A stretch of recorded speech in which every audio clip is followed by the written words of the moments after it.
Assalamu alaikum wa rahmatullahi wa barakatuh, dear students. Today is our second meeting concerning morphology. Last time we dealt or tackled and touched on the definition of morphology and some of its aspects. If you remember, if you recall, derivational morphemes and inflectional morphemes, and we clarified the major differences between them. And now, for the sake of time being, we don't have much more time to elaborate what was explained last time. So now we are moving to our second part regarding word formation processes.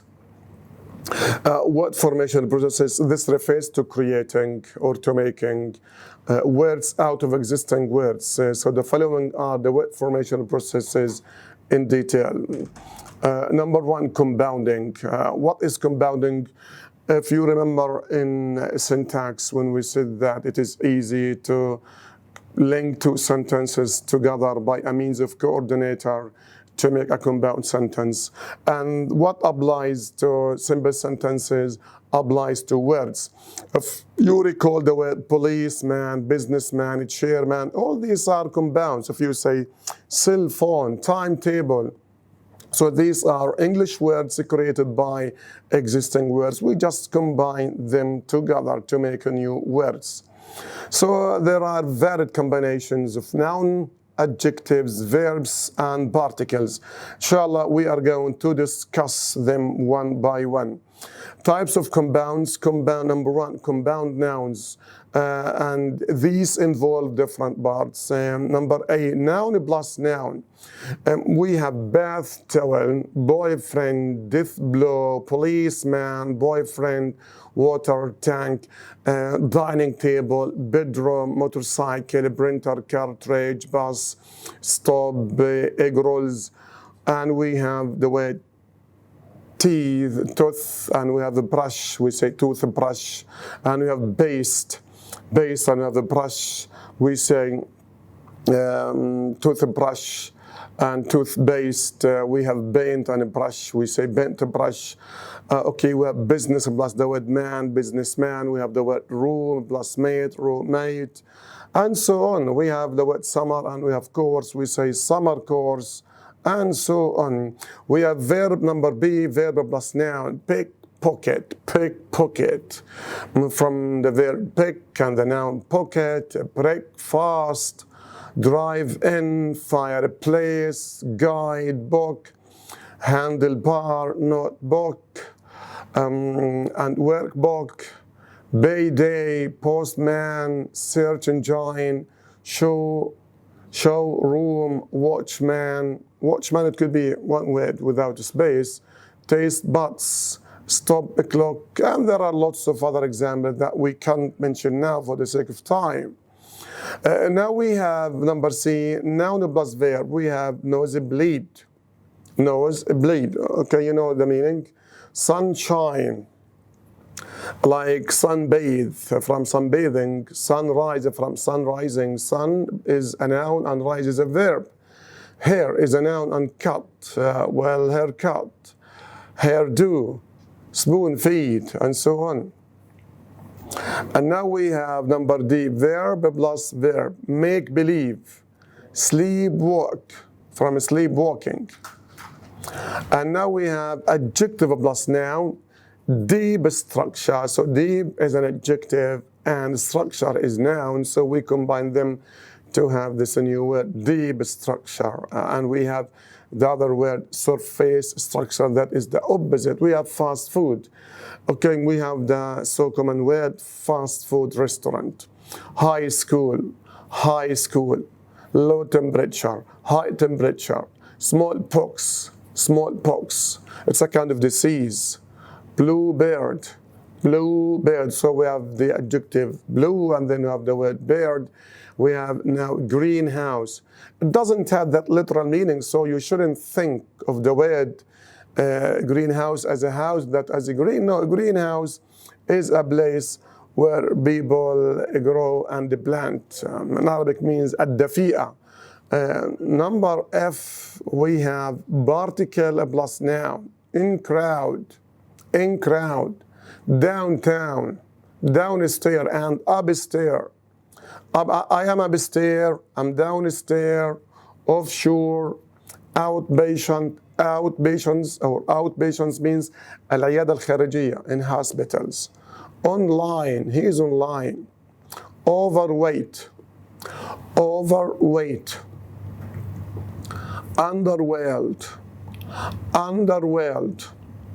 on top, below level, and so on. So there are so many other examples. And now we have adverb plus noun. Now generation, onlooker, bystander, and bypasser. Afterthought, inside, we have other examples, aftermath, and so on. Verb plus particle, cob out, drop out, cob out, drop out, like cut out, cut off, chop out, and so on. And now we move to compound verbs. We will tackle this in some kind of detail. Noun plus verb, skydive. This is so common sport or activity in Europe and some Asian countries, skydiving. Like another example, snorkel. And we have wave ride. So wave ride, I like it a lot. I like wave riding. Okay, in Arabic, okay, means التشيط. And this is so common sport, sea sport, especially in summer. Adjective plus verb, fine tune. What does it mean, fine tune? Fine tune means to make your talk or explanation is easy. If you are a teacher teaching children, you have to fine tune your language. I mean, to use simple vocabulary, fine tune. Fine tune, okay, means if you have a television, if you have a radio, so you have to fine tune its channels and so on. Particle plus verb, overlook,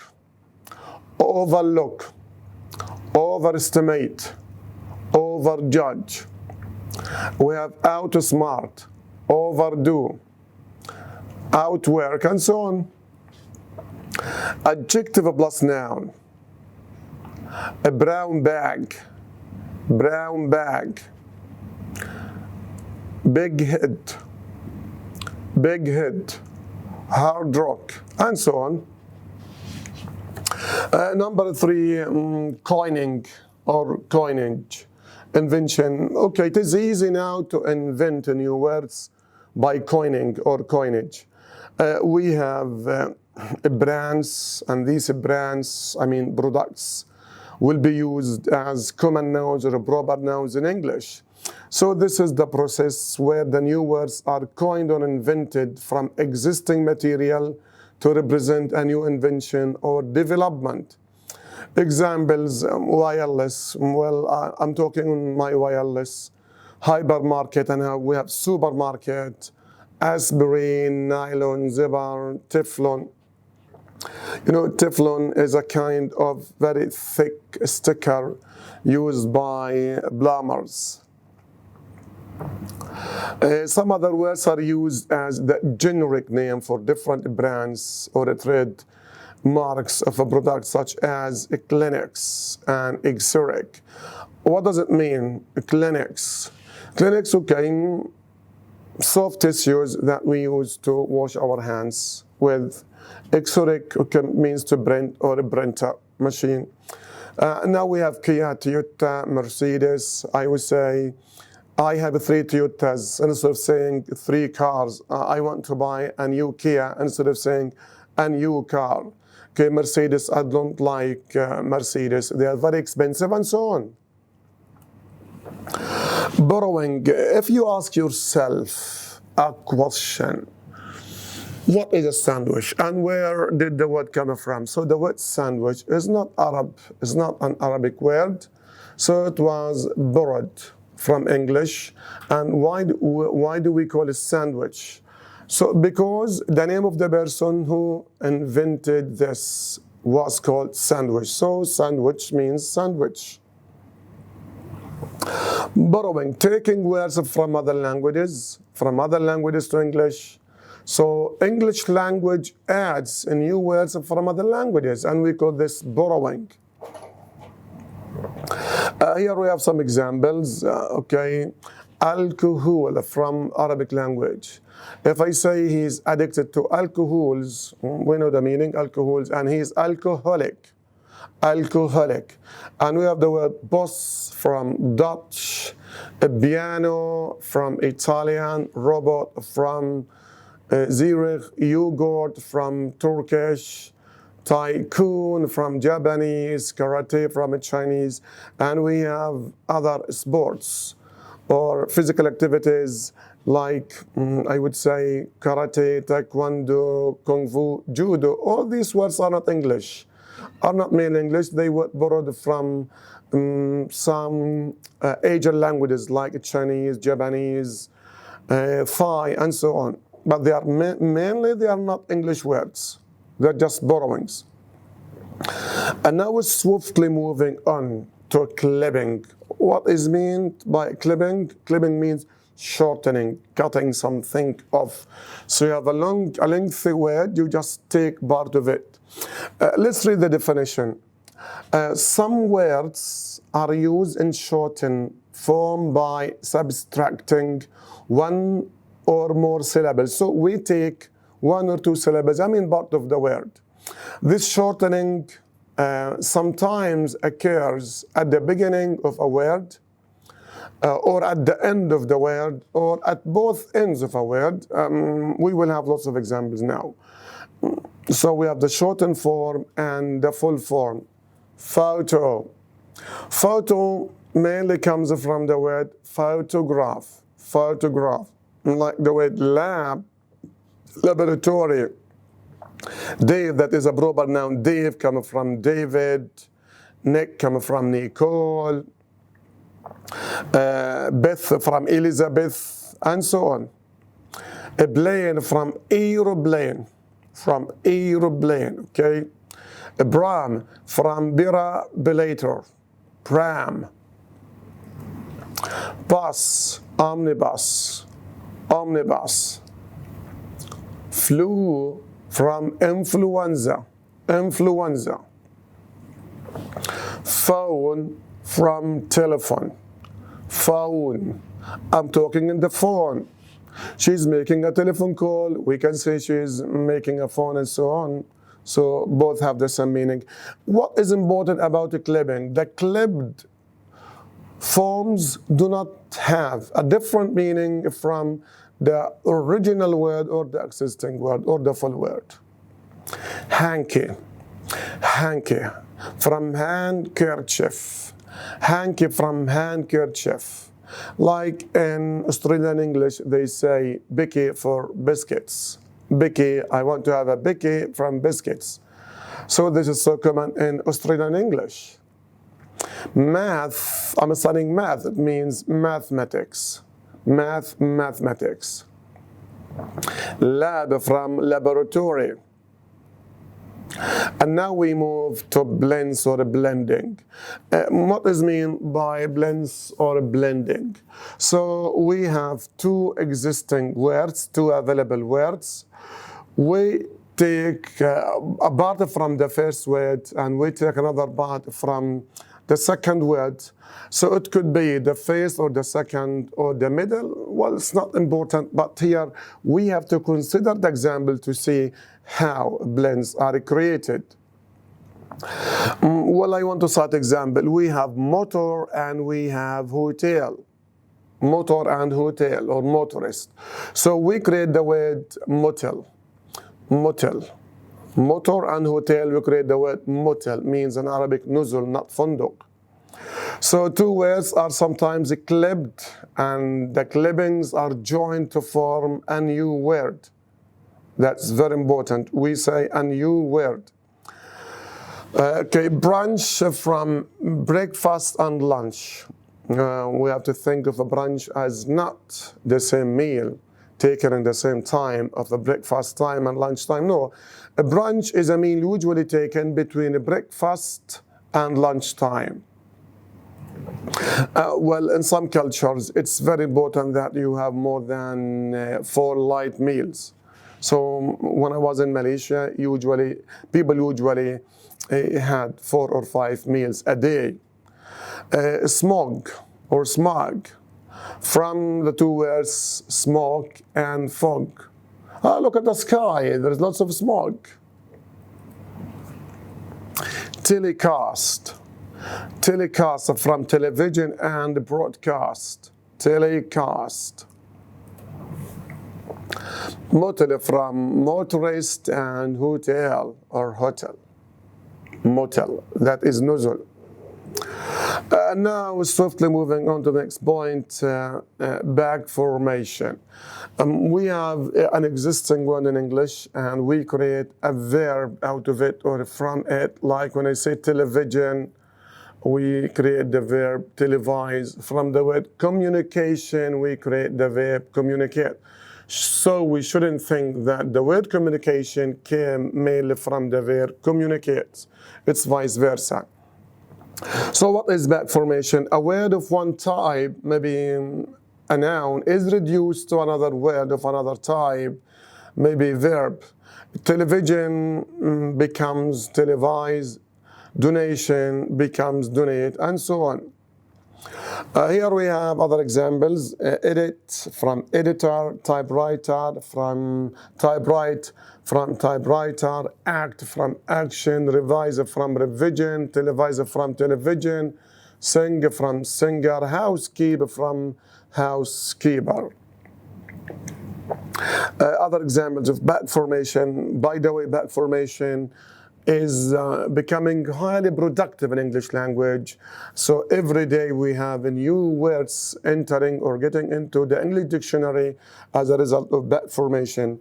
We have tase from taser, televise from television, tongue lash from tongue lashing, apple polish from apple polishing. Apple polish and apple polishing. I don't want to mention the meaning in Arabic, okay, because it has negative meaning, but we shouldn't think of the literal meaning of the word, because all these are exocentric compounds, so you can't get the meaning of these compounds because you know the meaning of apple or polish. A tweet from a tweeters, transcript as a verb from a transcription, biddle from biddler, babysit from babysitter, tricep from a triceps. This is, a heavy exercise. Back form from back formation, bulldozer from bulldozer, hand wash from hand washing, trickle irrigate from trickle irrigation. This is a new technology to water plants and trees. It means سقاية بالتفتوف. Bookkeep from bookkeeping, brainwash from brainwashing. Brainwash يغسل الدماغ. It doesn't have its literal meaning too. And now we move to acronyms. An acronym is formed by joining together the initial letters or sometimes little larger parts of another words and is pronounced as a word. So we have to make a distinction between acronyms and abbreviations. So in both we take the first letter or the first sound of the word, but acronyms can be read as single words. But abbreviation is not. If I say UNORWA is an acronym, but BBC is abbreviation. So we have to remember this. We have AIDS from acquired immunodeficiency system. نقص المناعة المكتسبة. We have basic from beginner all-purpose symbolic instruction code. This is a computer language. And we have business to customer, okay, B2C, we have business to customer. We have laser light amplification by simulated emission of radiation. We have UNICEF, United Nations International Children's emergency fund, and you have UNESCO, and you are so famous with these acronyms. Okay, other acronyms like BICDAR, Palestinian Economic Council for Reconstruction and Development, or Development and Reconstruction. And we have NATO, and we have OPEC. These are so famous acronyms in English and even in Arabic. The difference, now, okay, we'll talk about something. Now, the difference between an acronym and abbreviation is that the letter may be formed from the initial letters in a phrase or name and is read letter by letter. This is abbreviation, as I said. For example, IBM, BA, MS, okay, Sciences, AD, and so on. Well, the former is formed from the first letter of each word and is normally pronounced as a word, e.g. laser and basic, or NATO, or OPEC. Okay, now we are back to morphology once again. We have to make a distinction between root and a stem. What is a root? Roots are the cores, the hearts, the centers of words, or those parts of words that are not analyzed into further morphemes. They can't be analyzable. For instance, nature is the root of the word naturalization. It is the heart of this word. Center is the heart or is the root for the word or of the word centralization, and so on. Roots can either be free or bound. Free roots can appear alone in English and in all parts of speech. All monosyllabic words are free roots, such as cat, right, sad, near, room, create, and fast.